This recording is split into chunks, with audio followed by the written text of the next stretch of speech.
پلانے بن چکی ہے، لیکن ہم اپنی زندگیوں کے اندر جھانک کر نہیں دیتے کہ کون سی وجہ ہے جو آج ساری قومیں ہمیں مارنے کے لیے، ختم کرنے کے لیے تلی ہوئی ہیں۔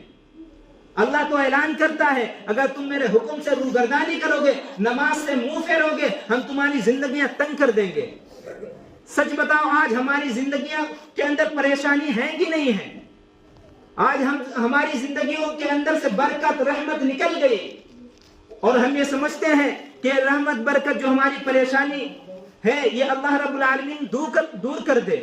یقیناً اللہ رب العالمین ہماری پریشانیوں کو دور کر دے گا، لیکن ہم اللہ رب العالمین کے حکم پر کھڑے تو ہوں، اللہ کے احکام کو پورے کرنے والے تو بنے، رسول اکرم صلی اللہ علیہ وسلم کی سنتوں کو پوری کرنے والے تو بنے، اللہ نے جو احکام قرآن مجید کے اندر بتائے ہیں وہ پورے کرے۔ یقین جانو اللہ رب العالمین ہماری زندگیوں کے اندر برکت دے گا۔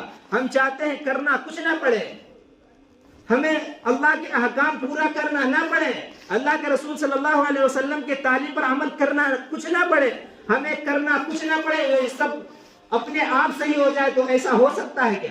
ہم سمجھتے ہیں کسی مولوی صاحب کے پاس چلے جائیں گے، تعویذ لے لیں گے، مسئلے حل ہو جائیں گے۔ کس نے کہا تعویذ سے مسئلے حل ہوتے ہیں؟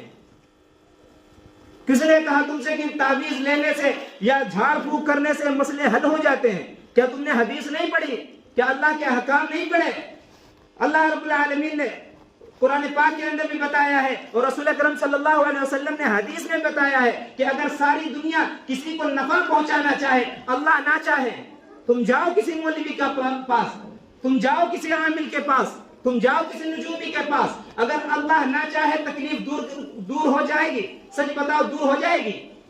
اگر ساری دنیا مل کر وہ تکلیف اور پریشانی دور کرنا چاہے، ہم چاہے جتنے تعویذ اکٹھے کر لیں، ہم چاہے جہاں دھاگا اور تاگا باندھ لیں، لیکن وہ تکلیف دور نہیں ہو سکتی۔